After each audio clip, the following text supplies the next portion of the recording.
ಈಗ ನಾವು ಬಹಳಷ್ಟು ಜನ ಸ್ಟಾಕ್ ಮಾರ್ಕೆಟಲ್ಲಿ ಇನ್ವೆಸ್ಟ್ ಮಾಡ್ತೀವಿ, ಕೆಲವರೆಲ್ಲ ಫ್ಯೂಚರ್ಸ್ ಆ್ಯಂಡ್ ಆಪ್ಷನ್ಸಲ್ಲೆಲ್ಲ ಆಟಗಳಾಡ್ತಾರೆ. ಪ್ಲಸ್ ಅಟ್ಲೀಸ್ಟ್ ಅದೊಂದು ಕ್ಯಾಪಿಟಲ್ ಗೇನ್ಸ್ ಈ ಸ್ಟಾಕ್ ಮಾರ್ಕೆಟ್ ಇನ್ವೆಸ್ಟರ್ಸ್ಗೆ ಯಾವ ಥರ ಇದೆ ಈ IT ರೂಲ್ಸ್ ಕರೆಂಟ್ಲಿ? ನಿಮ್ಮ ಹತ್ರ ಇನ್ಕಮ್ ಫ್ರಮ್ ಹೌಸ್ ಸ್ಯಾಲರಿ ಇದೆ, ಇನ್ಕಮ್ ಫ್ರಮ್ ಹೌಸ್ ಪ್ರಾಪರ್ಟಿ ಇದೆ, ಇನ್ಕಮ್ ಫ್ರಮ್ ಅದರ್ ಸೋರ್ಸಸ್ ಇದೆ. ಇದೆಲ್ಲ ತೊಗೊಂಡ್ರೆ ನಿಮ್ಮ ಸ್ಲ್ಯಾಬಲ್ಲಿ ಬಂದುಬಿಡ್ತೀರ. ಕ್ಯಾಪಿಟಲ್ ಗೇನ್ಸ್ ಅಂತ ಬಂದಿದ ತಕ್ಷಣ ಗೌರ್ಮೆಂಟ್ ಏನು ಮಾಡಿದ್ದಾರೆ, ಅದಕ್ಕೆ ಸಪ್ರೇಟ್ ಟ್ಯಾಕ್ಸ್ ಹಾಕಿದ್ದಾರೆ. So this income plus capital gains is going to be a taxable part.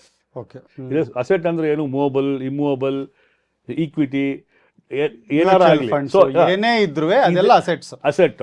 ಅದನ್ನ ನೀವು ಸೇಲ್ ಮಾಡಿದ್ರೆ ಅದನ್ನ ನಾವು ಏನು ಮಾಡಿದ್ದಾರೆ ಗೌರ್ಮೆಂಟ್ ಅವರು ಶಾರ್ಟ್ ಟರ್ಮ್ ಲಾಂಗ್ ಟರ್ಮ್ ಅಂತ ಮಾಡಿದ್ದಾರೆ.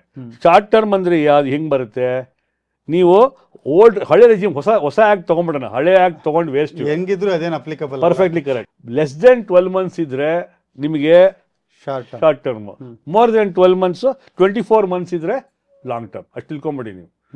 ಸೊ ಅವಾಗ ಏನಾಗುತ್ತೆ, ಎರಡೇ ಬಂದಿರೋದು. ಸೊ ಈಗ ಏನಾಗುತ್ತೆ, ಶಾರ್ಟ್ ಟರ್ಮ್ಗೆ ಟ್ಯಾಕ್ಸೇಷನ್ ಎಷ್ಟು, ಲಾಂಗ್ ಟರ್ಮ್ ಟ್ಯಾಕ್ಸೇಷನ್ ಎಷ್ಟು. ಅದರಲ್ಲಿ ಏನು ಮಾಡ್ಬಿಟ್ಟಿದ್ದಾರೆ, ಈಕ್ವಿಟಿಗೆ ಎಷ್ಟು, ಅದರ್ ದನ್ ಈಕ್ವಿಟಿಗೆ ಎಷ್ಟು ಮಾಡಿದ್ದಾರೆ. So short term capital gains on listed equity mutual fund ನೀವು ಸೇಲ್ ಮಾಡಿದ್ರೆ ಈಗ 20% ಕಟ್ಟಬೇಕು. The more the number of persons involved in equity trading, the valuation is going up. So they want to bring them into tax bracket.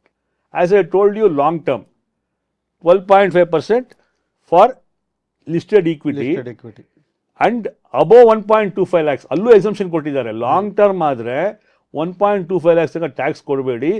Over and above that you can go with 12.5% for long term capital gains.